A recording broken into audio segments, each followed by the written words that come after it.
Tes kehamilan di zaman modern seperti saat ini sangat mudah dilakukan dengan bantuan teknologi yang canggih. Namun sebelum teknologi canggih tersebut ada, ternyata ada juga loh 5 tes unik bersejarah yang pernah digunakan dalam menentukan kehamilan. Ingin tahu? Yuk simak video ini sampai habis ya. Tapi sebelum lanjut, ada baiknya deh kamu subscribe dulu channel ini dan nyalakan loncengnya agar kamu tidak ketinggalan info menarik dari Like Indonesia. Tes pertama, Ancient Egyptian Pregnancy Test.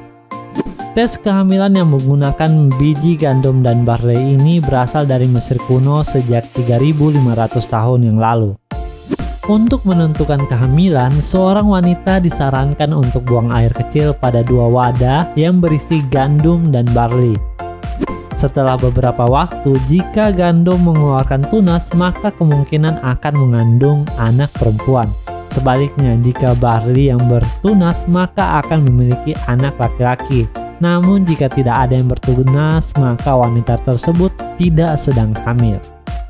The National Institute of Health melakukan sebuah studi tentang tes ini pada tahun 1963 yang menyebutkan bahwa metode ini memiliki tingkat keakuratan hingga 70%. Ya, meski begitu metode ini tidak akurat dalam menentukan jenis kelamin pada bayi. Tes kedua, The Onion Test. Tes selanjutnya untuk menentukan kehamilan adalah dengan menggunakan bawang. Metode unik ini digunakan oleh orang Yunani kuno dan mungkin terdengar tidak masuk akal. Caranya adalah dengan memasukkan bawang ke dalam alat kelamin wanita selama 1 malam. Jika wanita tersebut hamil, keesokan paginya nafasnya tidak akan berbau bawang.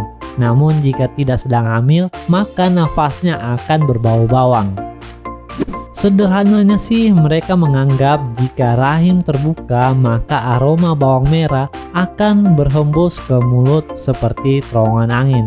Maka berarti tidak ada janin. Sebaliknya, jika orang tersebut hamil, maka rahimnya akan tertutup sehingga tidak ada terowongan angin karena rahim berisi janin. Tes ketiga, The Latch Test. Kumpulan pengetahuan medis perempuan yang ditulis pada akhir abad ke-15 mengatakan bahwa untuk mengetahui seorang perempuan hamil, maka perempuan tersebut harus membuang air kecil ke dalam baskom. Lalu langkah selanjutnya adalah dengan meletakkan grendel atau kunci metal di dalamnya. Lalu dibiarkan grendel ini di dalam baskom bersama air seni selama 3 atau 4 jam. Kemudian buang air seni tersebut dan ambil grendelnya. Nah, jika terlihat bekas grendel di dalam baskom, maka wanita tersebut bisa dipastikan sedang hamil. Sebaliknya, jika tidak ada bekas grendel di dalam baskom, maka dia tidak sedang hamil. Tes keempat, Eye Changing Test.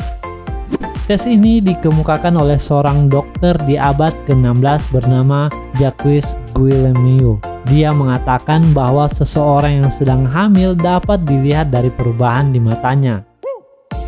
Guillemeau menulis bahwa awal bulan kedua seorang wanita yang hamil akan memiliki mata yang cekung dengan pupil kecil. Selain itu, kelopak matanya juga menurun dan pembuluh darah kecil yang bengkak di sudut mata. Tes kelima, Frog Test. Pada akhir 1940-an, para ilmuwan menentukan bahwa ketika air seni wanita yang sedang hamil disuntikkan ke katak hidup, maka amfibi ini akan menghasilkan banyak telur dalam waktu 24 jam. Katak ini dibiarkan hidup untuk dites lagi di hari lain dengan beberapa tes lain. Tes ini juga disebut tes Buffo, sesuai dengan nama spesies katak tertentu yang biasanya digunakan. Nah, itulah 5 metode atau 5 penentuan tes kehamilan yang pernah digunakan dalam sejarah. Ya, walau tidak terlalu akurat dan kelihatan cukup unik, namun kerap digunakan oleh orang zaman dahulu.